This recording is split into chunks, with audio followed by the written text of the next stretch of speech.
When I was a little girl, my parents took me to church every Sunday. I played in the nursery. I participated in Sunday school. I endured the adults talking to each other while I drew pictures on the bulletin. I shyly smiled at the adults who spoke to me. I loved singing the hymns.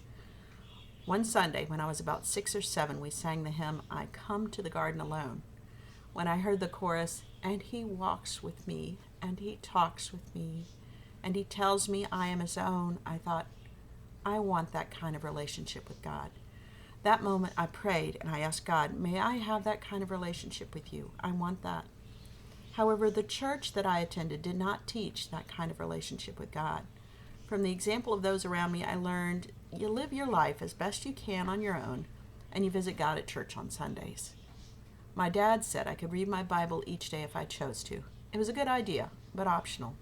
I often saw him read the Bible along with reading a devotional, but when I tried, the words did not mean much to me. They were nice stories that did not relate to my life at all. My trying to be good on my own did not work out so well. I hated chores and would sneak off to read books instead. One day, while my parents were at work, I ate all the ice cream in the carton. Another day, I finished off almost a whole box of cookies. At school, I accidentally dropped a shoe on one boy's head, and I later kicked another boy in the shins. I scheduled fights with other kids after school. I cursed at my mother when she threatened to take away my dolls. And another time I stabbed my sister with a pencil in the back while we were arguing. Those are just a few of the bad things I did. I do remember doing a few good things. Shelley, a girl in my 3rd grade class, was not well liked. I heard the teacher say to her, if you are trying to get attention, you are going about it the wrong way.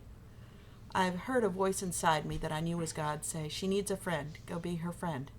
So I did, and I was, until she had lied to me a few times too often. I told her I did not want to be friends with her anymore. A year later, all the kids in gym class were picking on her. My friend Jenny said, Martha, stay away from smelly Shelley. I heard God again tell me he cared about Shelley. So I shouted at Jenny, no, I won't. And I marched over and stood by Shelley. After that, Shelley and I stayed friends for years. At times, when I was walking alone or I was awakened in the middle of the night, I would feel God close. It was a warm feeling inside me, a feeling of being hugged and loved. I wanted him to stay close, so I stayed as still as possible and prayed, please stay, don't go. But eventually I would have to move or turn my attention to other things, and the feeling went away.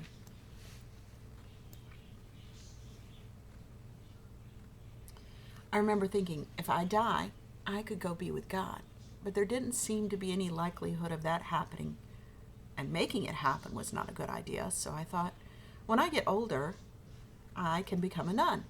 Then I will be close to God and I can walk and talk with him all the time. I went to our church youth group every Sunday night. We sang songs. The leaders were kind and they gave us lessons about being good.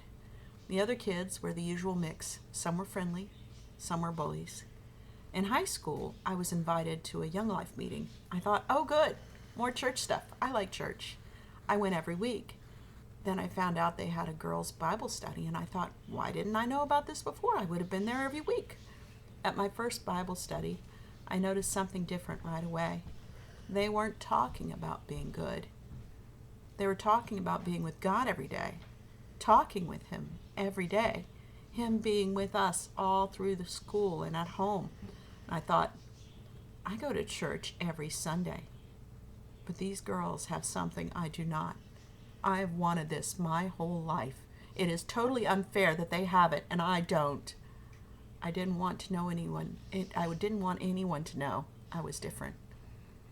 See, I thought I was a Christian, but these girls were on another level. I kept going to Bible study because I had to find out how to get this kind of relationship with God. At our regular Young Life meetings, they would tell us how to pray to become a Christian. I thought, I am a Christian. I have gone to church every Sunday my entire life. One meeting, as the leader again explained how to pray and ask God into our lives, I thought, I need to stop putting this off. I want a relationship with God. As I prayed, this voice in my head said, "You don't want to do this. God is going to take over your life and make you do things you don't want to do. You might have to go live in Africa." I said to the voice, "I do want to do this. I have wanted it my whole life."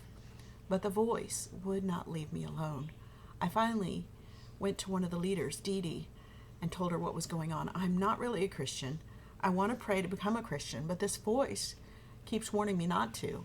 So Dee Dee encouraged me to pray again, but again, the voice stopped me. Dee Dee said, "Martha, that voice is the devil. He does not want you to become a Christian." I thought, he doesn't love me. The devil doesn't love me or have my best interest in mind. I said, "I don't want to listen to him." I prayed and I asked Jesus to save me and to come into my heart, and he did. It was late March 1981. I went to camp that year with Young Life, and I saw other friends become Christians. And I began meeting every week with Susan. She was another Young Life leader, and she taught me to study the Bible. And I was still terribly undisciplined about spending time reading my Bible. But God used people to teach me. One night, after being embarrassed by my lack of discipline in comparison to other teenage Christians, I prayed, "God, if you want me to study my Bible every day, you are going to have to help me." And miraculously, as an answer to prayer, my freshman year in college that year, I studied my Bible every day. I have learned so many lessons about walking with God and serving Him these past almost 40 years, and I have still more lessons to learn. And I look forward to learning those with Him, and I am so glad He walks with me every moment, every day. Thank you.